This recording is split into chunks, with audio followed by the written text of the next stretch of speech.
2.5 crore litre पानी जो तालाब जो है इसका कितने एकड़ में बना हुआ है, इसका डेप्थ कितना है, इसकी चौड़ाई कितनी है, इतना पानी इतने एकड़ में कितने एकड़ जमीन को सिंचित कर सकता है, जिससे और क्या क्या फायदे, अंदर किस प्रकार की सब्सिडियां जो है वो गवर्नमेंट के द्वारा चलाई गई है जिससे किसान को एक अच्छा बेनिफिट मिल सके। पानी की कितनी अहमियत हो सकती है ये तालाब बता सकता है, क्योंकि इसी पानी से आगामी फसल की सिंचाई की जाती है। और 18 लाख रुपए जो है आपने 2 महीने में इसमें से निकाल लिया।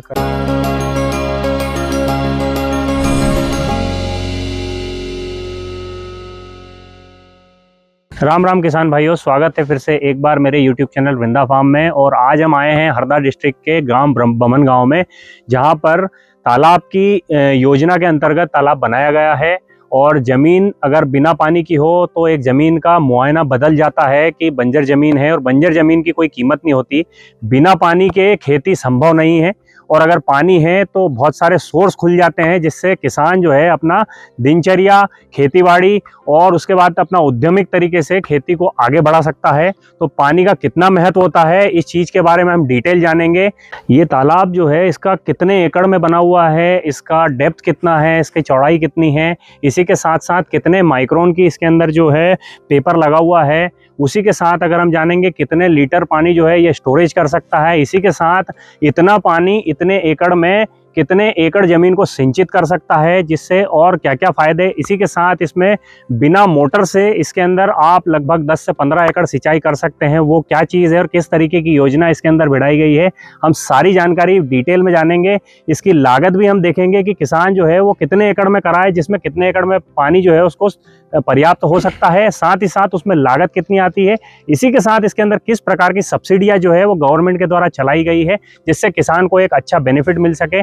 अब इसी के साथ सारी जानकारी जो है डिटेल में हम एक किसान भाई से जानेंगे जिन्होंने ये तालाब अपना बनवाया है। वो है लगभग 2 से 2.5 एकड़ का। मेरा नाम धीरज तिवारी, ग्राम बमन गाँव। जी भाई साहब, आपने अपने खेत के अंदर तालाब बनवाया है, तो ये तालाब कितने एकड़ में आपने बनवाया है? ये 2.5 एकड़ का है, 1,10,000 स्क्वायर फीट। अच्छा, तो इतना बड़ा तालाब बनवाने की मतलब किस प्लानिंग से आपने बनवाया? इसमें गेहूं और मूंग की पूरी जमीन सिंचित हो जाती है। मूंग के लिए क्या पर्याप्त तो पानी नहीं है। अच्छा। कुएं ट्यूबवेल नदी से है, नदी बैठने के बाद सारे कुएं ट्यूबवेल बैठ जाते हैं। अच्छा। जिसके कारण 6 या 7 एकड़ में मूंग की फसल आती थी जी। पिछले वर्ष दिसंबर में तालाब बनवाया, तो उसके कारण पूरे 50 एकड़ जमीन सिंचित हो गई और 280-90 कुंटल मूंग निकले इसके। चलो, इसका हम एक डिटेल जानकारी किसान भाई तक देते हैं ताकि किसान को एक प्रोसेस समझ में आ जाए कि किस तरीके से तालाब बना। तालाब बनाने के लिए हमको किससे संपर्क करना पड़ेगा, किस योजना के अंतर्गत ये आता है, साथ ही साथ इसमें कितनी लागत आती है और ये कितने दिन में बन के रेडी हो जाता है। तो सबसे पहले हम जानेंगे कि इसका जो आपने कॉन्ट्रैक्ट बेस पे दिया था बनाने के लिए या फिर खुद ने बनवाया है? दिया था 18 रुपए स्क्वायर फीट पे उसको। 18 रुपए स्क्वायर फीट, जिसके अंदर आपका मल्च भी आ गया है और खुदाई का कंप्लीट लेबर वगैरह सब कंप्लीट उनका। अच्छा, ठीक है। और इसके बाद अगर हम जानेंगे तो इसकी चौड़ाई और लंबाई क्या है? ये 275 बाई 230 का है। अच्छा, साइज। और इसकी गहराई कितनी है? गहराई जमीन से 12 फीट इसकी खुदाई की है जी, और जो वो मटेरियल निकला मिट्टी का उससे 18 फीट की पाल बनाई है, इसलिए टोटल इसकी गहराई 30 फीट है। 30 फीट। अब इसके अंदर अगर हम पानी की कैपेसिटी की बात करें तो लगभग कितना पानी इसके अंदर आता होगा? इसमें 2.5 करोड़ लीटर के लगभग।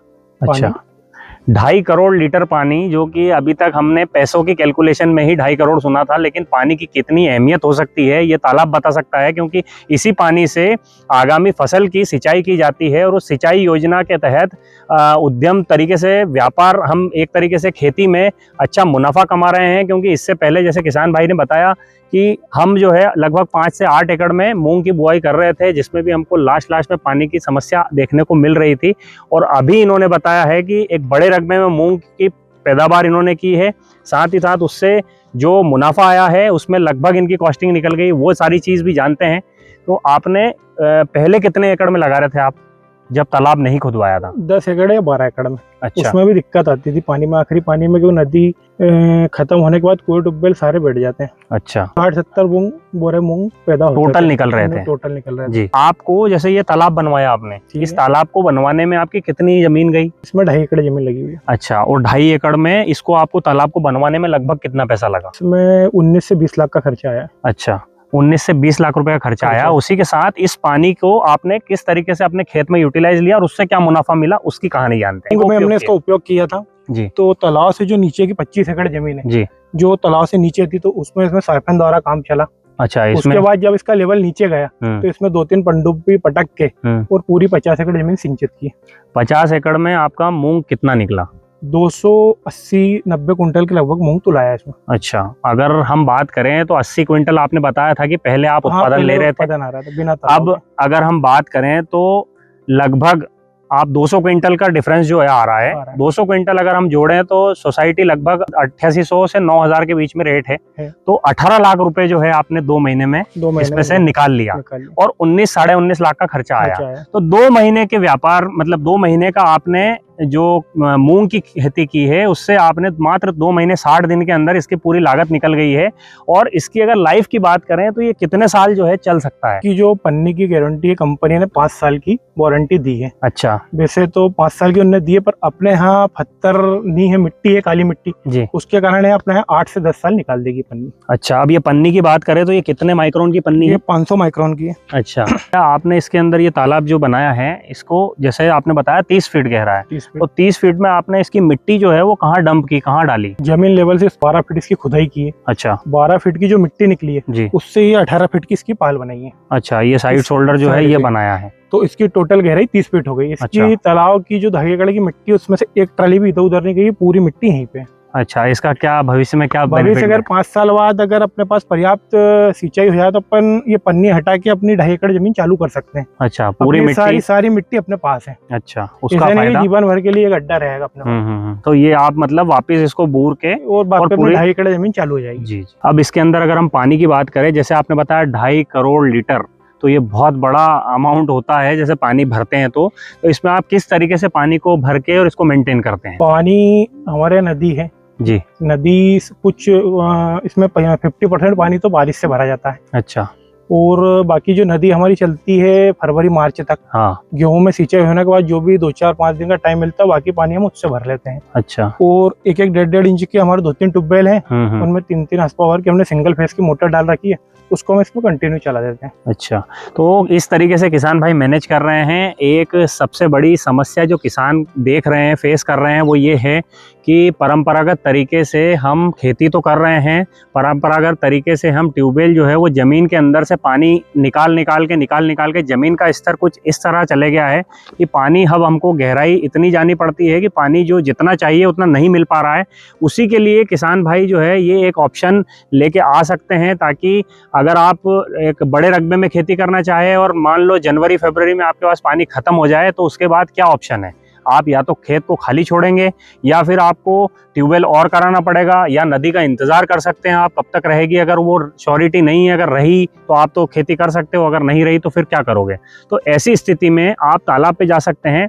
इसके क्या क्या फ़ायदे हैं? हम प्रकृति को एक तरीके से बचाने का काम भी कर रहे हैं, क्योंकि ज़मीन के अंदर से जो पानी हम निकाल रहे हैं उसके बदले में हम उसको कितना दे रहे हैं। तो वो चीज़ के लिए आप सब्स्टिट्यूट में जिसको तालाब के रूप में आप पानी को ले सकते हैं, जिसमें 50% आपका पानी जो है वो लगभग जैसे मौसम के अनुसार 50-40 या 60% आपका जैसा पानी गिरेगा उसके अनुकूल आपको ऊपर से जो रेन वाटर हार्वेस्टिंग होती है उस तरीके से हो जाएगा। इसी के साथ एडिशनल जो नहर, जो डैम बने हुए हैं, डैम से जो पानी नहर में आता है खेती किसाई की सिंचाई के लिए, जब आप फ्री हो तो आप उससे फिल कर सकते हैं। तो इससे आपको एक बहुत बड़ा बेनिफिट हो सकता है। इसी के साथ जो किसान भाई नहर के आसपास है, जो कि हर साल अपनी खेती नहर के अनुकूल करते हैं, ना कि मौसम के अनुकूल, क्योंकि बिना पानी की खेती संभव नहीं है और नहर वाले लोग पानी का इंतज़ार करने के कारण काफ़ी लेट हो जाते हैं। और वहीं पे उनको सबसे बड़ा जो एक फैक्टर है कि प्रोडक्शन मौसम के अनुकूल अच्छा होता है, ना कि आप जो आपकी योजना के अनुकूल होगा। तो खेती के लिए सबसे बेस्ट ये है कि जो नहर के आसपास के किसान हैं उनके लिए ये सबसे बड़ा बेनिफिट इसलिए मिल सकता है, क्योंकि अगर आप जो आपकी पुरानी फसल लगाई थी उस टाइम पे आप इसको स्टोर करके रखेंगे तो आपको नहर का इंतज़ार नहीं करना पड़ेगा।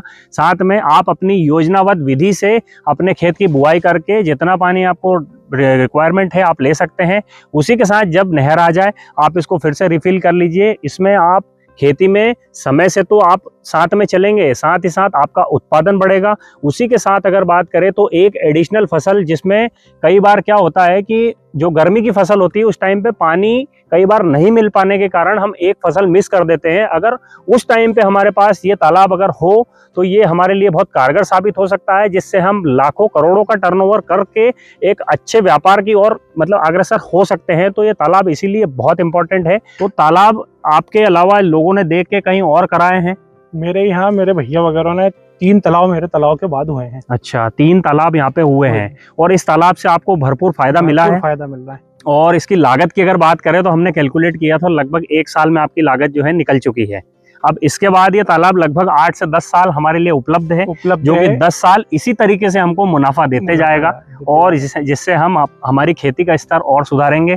और जमीनों की कीमत में इजाफा इसलिए आता है क्योंकि जमीन की कीमत तब बढ़ती है जब या तो उसके साइड से कोई हाईवे ताकि उद्यम तौर पे उसको देखा जाए, या जमीन के अंदर आपका पानी पर्याप्त हो तो आपकी जमीन की कीमत रहती है, ताकि आप उसमें साल भर में 2 से 3 क्रॉप लेके एक अच्छा मुनाफा कमा के किसानी स्तर को सुधार सकें। इस किसान भाई के पास अगर जमीन जैसे कम मात्रा में है, जैसे 5 एकड़ या 10 एकड़ अगर हम मान के चले, तो उसके लिए तालाब संभव है? अगर वो कर सकता है तालाब से? जिसके पास 5 या 10 एकड़ जमीन है वो आधा एकड़ में करवा सकता है। अच्छा, 1 एकड़ में करवा सकता है जी। उसको वो तालाब का पानी नौजल या ड्रिप से कम पानी दे के द्वारा भी वो इस्तेमाल कर सकता है जी। और इसमें दूसरी चीज ये कि फसल के अलावा इसमें मच्छी पालन भी कर सकता है वो। अच्छा, मछली पालन से जैसे किसान जो है छोटे लेवल पे है, जैसे उसके पास जमीन 1 या 2 एकड़ या 3 एकड़ है, अगर वो खेती का व्यापार नहीं करते हुए अगर उसको उसके अलावा अगर कुछ करना है तो मछली पालन का व्यापार भी इसके अंदर होता है। आप आधे एकड़ से कर सकते हैं या छोटे छोटे पॉन्ड बना के उसके अंदर कर सकते हैं, तो वो चीज़ भी संभव है। क्योंकि एरिया में आप देखेंगे नॉन वेजिटेरियन लोगों की भी बहुत ज़्यादा मतलब पॉपुलेशन है, तो उन लोगों के पास कहीं ना कहीं से तो इस चीज़ का मतलब सप्लाई आ रहा है, तो वो एक धंधा भी कर सकते हैं। लेकिन उसमें भी आप मार्केट में पहले पता कीजिए कि कौन कौन सी वैरायटी किस तरीके का माल रिक्वायरमेंट है, उस तरीके का आप कर सकते हैं। इसी के साथ में ये कितने दिन का होता है वो समझिए, उसके बाद क्या फीड लगती है, कितना आपका खर्चा आ रहा है, सारी चीज़ को समझ के आप कर सकते हैं। ये योजना भारत कि हम नहीं कह सकते, इसकी योजना की शुरुआत जो है विदेशों से शुरू हुई थी, जहाँ पे तालाब बनवा के तालाब से लगभग 50% पानी की बचत किस तरीके से कर सकते हैं उस चीज़ की योजना के आधार पे इसका जो पॉन्ड जो है वो बनाया था। और वो जो है ड्रिप इरिगेशन के थ्रू इसके अंदर लगभग 50% पानी की बचत करके इसी पानी को सारी ज़मीनों के अंदर यूटिलाइज करके एक अच्छा मुनाफा ले रहे थे।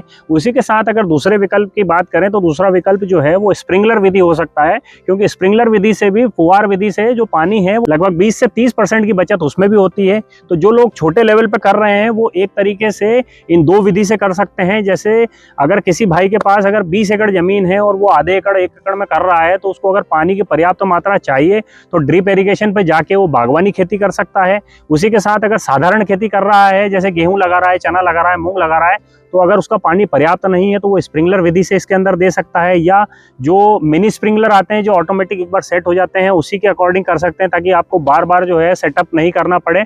आप एक बार सेटअप कीजिए ना फसल लेके, उसके बाद इसको अनइंस्टॉल कीजिए ताकि आपको भी ईजी रहे। इस तरीके की योजना भी जो है काफ़ी चल रही है, जिसमें पानी का भरपूर उपयोग लेके एक अच्छी उत्पादन आप निकाल सकते हैं। अगर आप भी किसान हैं तो ये चीज़ आपके लिए इसलिए ज़रूरी है क्योंकि किसान कभी भी खेती करना नहीं छोड़ सकता, चाहे उसको फ़ायदा हो चाहे नुकसान हो, चाहे सरकार की कोई नीति से उसको नुकसान हो। आप किसी भी स्तर पे जाके आप खेती नहीं छोड़ सकते। पर भविष्य में ये हो सकता है कि जैसे आपके ट्यूबवेल का स्तर जो नीचे गिरा है वो आने वाले समय में ये तय बात है कि और नीचे जाएगा, तो वैसी स्थिति में किसान अगर खेती करेगा तो उसके लिए ये तालाब जो है वो एक तरीके से महत्वपूर्ण काम करके और अच्छी सिंचाई करके अच्छा मुनाफा तब भी कमा सकता है। तो इस योजना के बारे में किसान को पता रहना चाहिए, इसको किस तरीके से, जैसे छोटा किसान है तो छोटा किसान उसके स्तर पे करा सकता है, जैसे आधे एकड़ में करा से 25 डिसमिल में करा ले, ताकि उसको भी पता लगे कि मैं कितने एकड़ में कितना पानी जो है पुरा सकता हूँ। जितना छोटा आप बनवाएंगे उतनी कॉस्टिंग कम आएगी और इसका कोई नापतोल नहीं है। आप चाहे तो 10 एकड़ में करवा सकते हैं, 5 एकड़ में करा सकते हैं, 25 डिसमिल में करा सकते हैं, 1 एकड़ में, जैसा आपका स्क्वायर फीट कैलकुलेशन आएगा उस हिसाब से आप आपका जो है तालाब करा सकते हैं। इसके अंदर अगर हम बात करें तो मैट जो ये लगी हुई है ये ब्लैक आती है और एक ब्लू आती है। ब्लैक जो रहती है उसके अंदर पानी जो है वो एक तरीके से वो गर्म ज़्यादा होती है क्योंकि ब्लैक रिफ्लेक्ट करता है, तो इसीलिए आप एक ऑप्शन ये भी ले सकते हैं। और इसकी सर्विस के लिए जिन लोगों ने तालाब करवाया है, क्या वो आपको सर्विस रेगुलर दे रहे हैं? हाँ, सर्विस रेगुलर दे रहे हैं। जैसे इसमें क्या क्या समस्या मेनली देखने को आती है, किस किस चीज से नुकसान हो सकता है? नुकसान वही चूहे की कटे, बाकी ऐसे कोई नुकसान नहीं इसमें। अच्छा, उसका भी जॉइंट लग जाता है, अगर पानी के अंदर भी अगर ये हो जाएगा तो भी जॉइंट लग जाएगा। किस तरीके से लगेगा? उनके पास जो मशीन रहती है वो ऑक्सीजन वाली, उससे जाके वो नीचे पंचर बना देते हैं इसका। अच्छा, इसको पूरा खाली भी नहीं करना नहीं, पड़ेगा? खाली नहीं करना पड़ेगा, वो आके और इसको कंप्लीट कर उसका कोई आपसे चार्ज लेते हैं वो? वही उनका जो आने जाने का वही चार्ज रहता है, उसके अलावा कोई पैसा नहीं ले additional कुछ सकते? नहीं। अच्छा, तो इस तरीके से इसका अगर इसके अंदर पंक्चर भी हो जाए तो उसका भी उपाय है, और लगभग 5 से 10 साल इसकी सर्विस है। अगर आप भी कराने का सोच रहे हैं तो ये वीडियो आपके लिए इंपॉर्टेंट होने वाला है, और भी किसान भाइयों को आप ये वीडियो शेयर कर सकते हैं ताकि आप जो भी किसान भाई कराना चाह रहा है उन तक ये वीडियो पहुंचे। इसके अंदर क्या क्या योजनाबद्ध विधि से किया जाता है, क्या क्या सब्सिडी के रूल होते हैं वो भी हमने बताए हैं, तो सारी चीज़ों की जानकारी जो है किसान भाई तक पहुंचेगी। किसान को आप 5 साल आगे लेके जा रहे हैं और सिंचित करने का एक नया जरिया बताया आपने। जो भी किसान भाई अगर ये वीडियो देख के अगर ये सोच रहे हैं कि वीडियो के अंदर जो भी इंक्वायरी है हम भी करना चाहते हैं, तो स्क्रीन पे आपके पास नंबर आ जाएगा जिसके अंदर आप जो भी आपके मन में इंक्वायरी हो आप उनसे कर सकते हैं, ऑर्डर बुकिंग कर सकते हैं, जिसके अकॉर्डिंग वो आपको रीच करके आपका तालाब बनाएंगे। और वीडियो आपको कैसा लगा आप कमेंट बॉक्स में कमेंट करके ज़रूर बताएं, और किस तरीके का वीडियो आपको और चाहिए आप वो भी बता सकते हैं। और इस तरह की जानकारी के लिए चैनल को सब्सक्राइब करें। धन्यवाद।